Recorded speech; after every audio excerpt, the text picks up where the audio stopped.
Hello.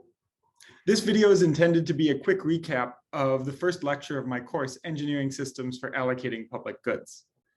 Now, I started this lecture actually with a fun example. So I came in with a basket of fruit and I had some apples, I had some bananas, I had some cantaloupe, and I had some durian. One thing I learned when preparing for this lecture is that there aren't very many fruits whose name starts with D. So I had all these different fruit. And I said, okay, I want to give this fruit away to you, the students of the class. And one way I'm considering doing it is a random allocation. So what that means is I'm going to put all of your names in a hat. I'm going to hold up the first piece of fruit, say an apple. I'm going to draw a name from a hat, and I'm going to give that person the apple. I'll hold up the next piece of fruit, say that's a banana. I'll draw another name from the hat, give the banana to that person, and so on. And so the opening question I had for them is, I want you to get together in groups and think about what do you like about the system and what do you not like about it. So in particular, come up with at least one pro and at least one con. And once you've done that, come up with an alternative procedure. How else could I be giving away this fruit?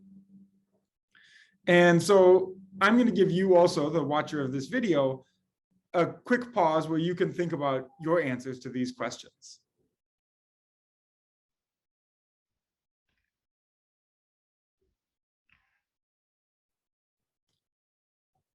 So one commonly named advantage of random allocation is that it treats people equally, right? So this seems to be fair, right? We're treating everyone in the same way.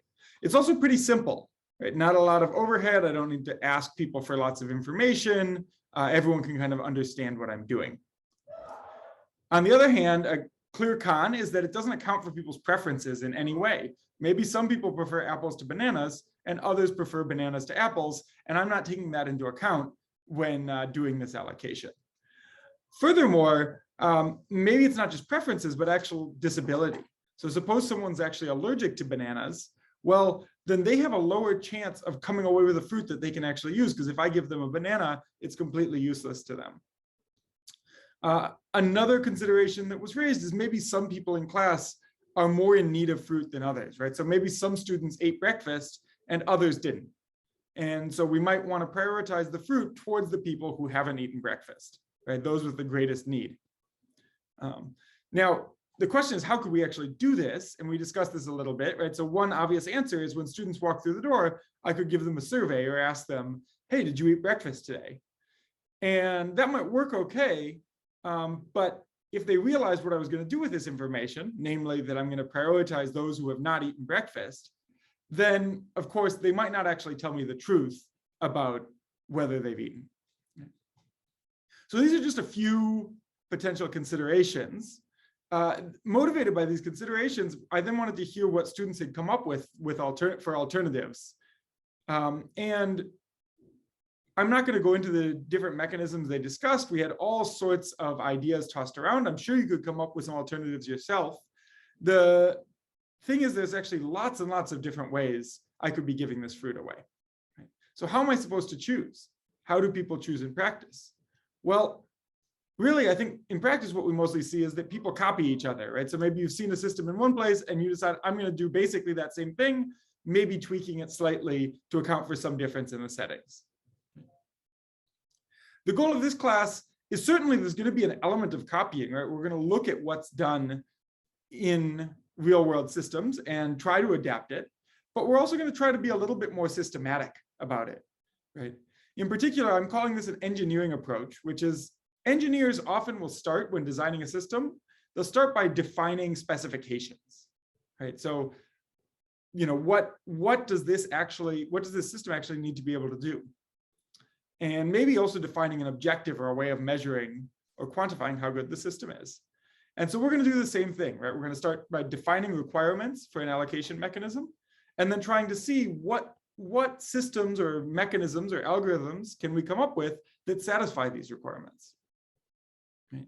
So there are several important goals that we might have in mind. Things that you hear people saying a lot when talking about allocation systems. I want it to be efficient and I want it to be fair. Right? Now, of course, there's the question of what do these terms actually mean?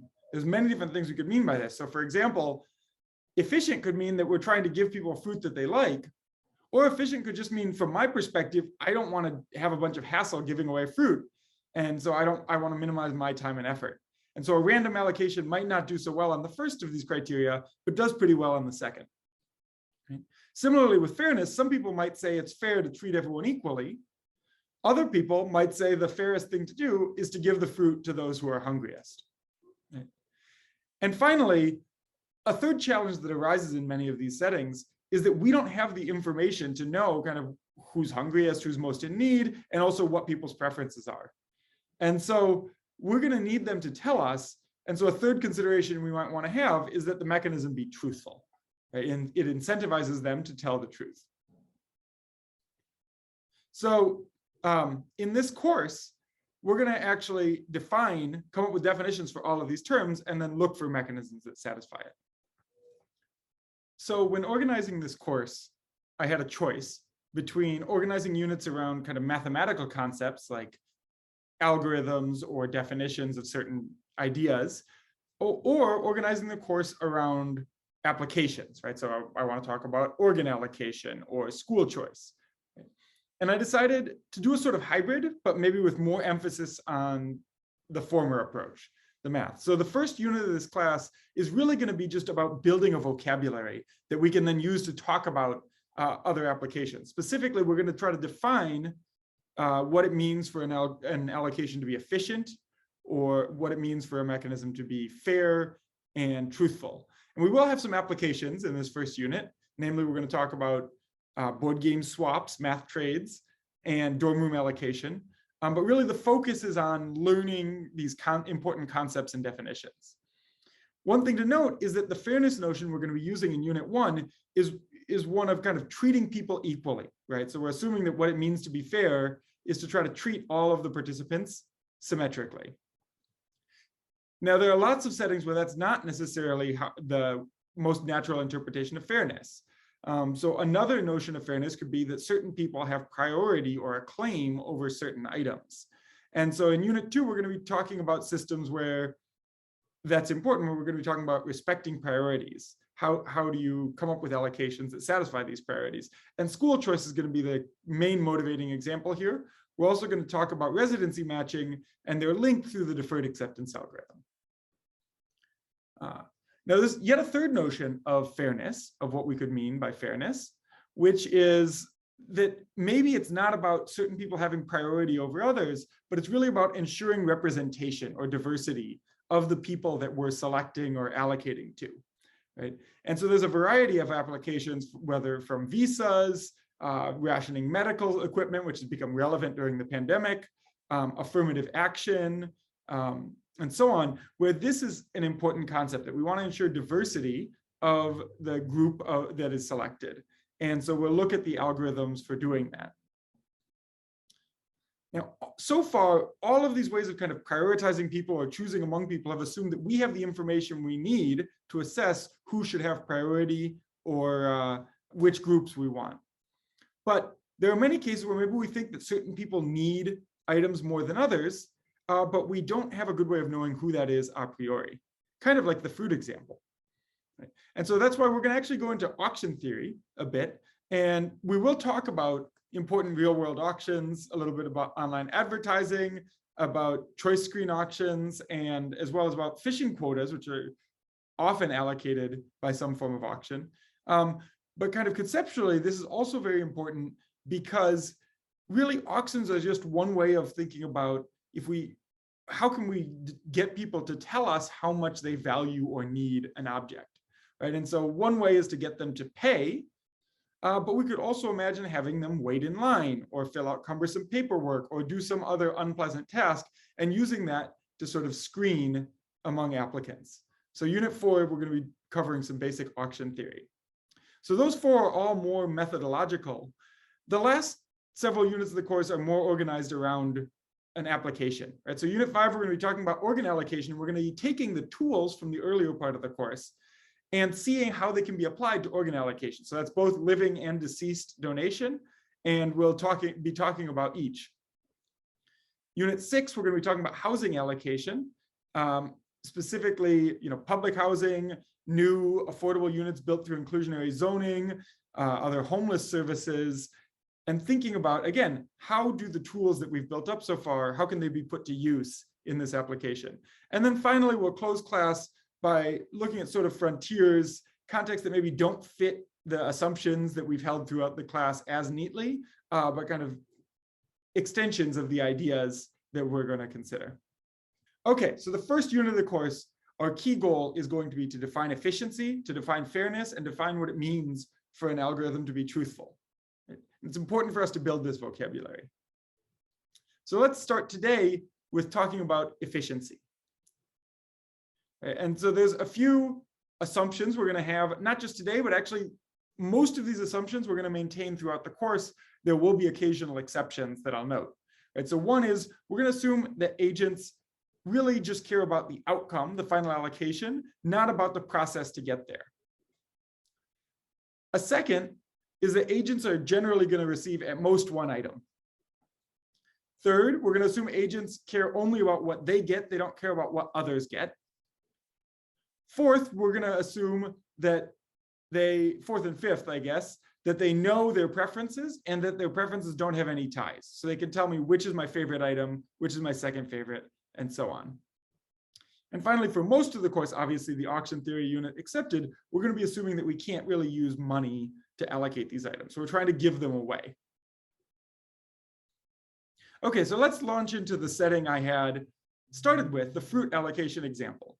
Right, so here's a hypothetical representation of a preference profile. So here we have 4 agents, 1, 2, 3, and 4.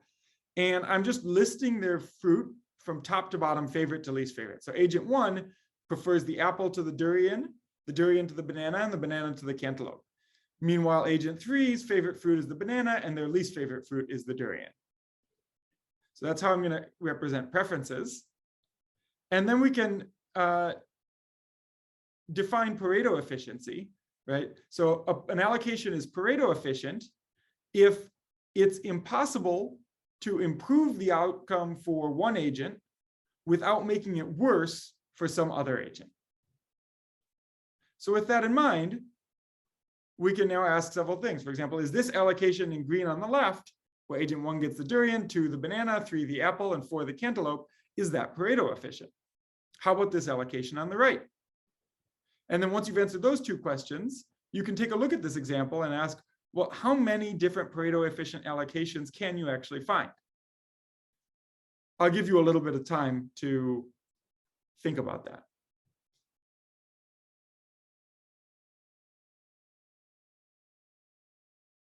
Okay, so we're back.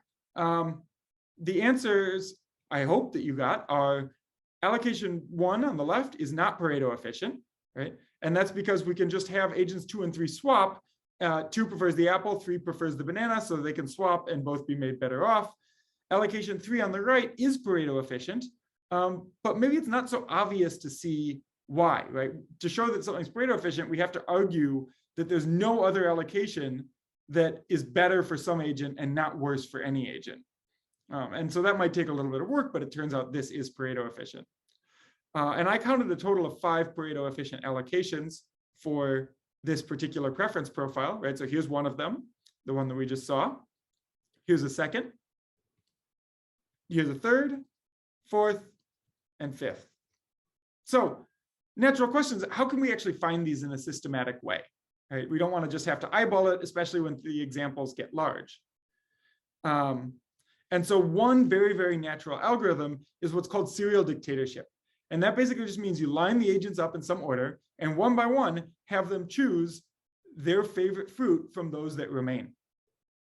So for example, if we go in the order 1, 2, 3, 4, 1 will choose the apple, 2 would want the apple, but it's no longer there, so they'll choose the banana, 3 will choose the cantaloupe, and 4 will choose the durian. And we'll get this allocation that we had before.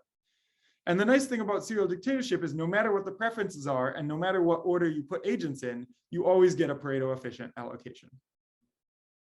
There are, of course, many other algorithms for finding Pareto efficient allocations. So one very natural one that some students actually proposed in class is the first choices first algorithm. Right? This basically starts by looking at agents' first choices, giving as many agents as possible their first choice, And then for any agents that didn't get their first choice, trying to give as many of those as possible their second choice, and so on. And it turns out this will also always lead to a Pareto efficient allocation. Finally, an important thing to note is that while we're calling both of those allocations efficient, they're not necessarily kind of maximizing total happiness. This is the principle behind utilitarianism. Now, of course, total happiness isn't a well-defined concept, but we could turn it into an algorithm. For example, here's one attempt, which is let's try to minimize the sum of ranks of our final allocation, right? So here, 3 agents get their first choice, 1 agent gets their second choice. It's pretty easy to see that we can't do better than that from a sum of ranks perspective. And so this, we could call this allocation rank efficient. And an important thing to note is that in general, any rank efficient allocation will always be Pareto efficient, but the reverse is not true. So now we have several different algorithms for finding Pareto efficient allocations. All that remained for me was to choose one of these and then allocate the fruit. And so I decided to go with serial dictatorship. And I noted that there are 2 different ways that I could implement serial dictatorship, or at least 2. One is a dynamic approach, right? So call people up to the front of the room one by one and ask them to choose their favorite remaining fruit. A second is what we call a direct approach, meaning people are going to directly reveal their preferences. In some sense, they're going to tell me, submit a ranked list of their fruit, and then I'm going to basically simulate their behavior, right? Calculate the outcome, choosing on their behalf. Right? Now, I mentioned that we're going to be consequentialist in this course, meaning that we're going to assume all that matters is the final outcome. And if that's what we assume, it really doesn't matter which of these 2 I choose. But in practice, we see both in different contexts. And so that was one of the homework questions I asked students to think about is when they've seen serial dictatorship implemented, has it been direct or dynamic? And why do they think that is? Is it better in one way or the other? I chose a dynamic implementation in class and managed to give away all of the fruit. So that's all I've got today. Here's a little study guide I put up for the first day of class, and I'll see you for lecture 2.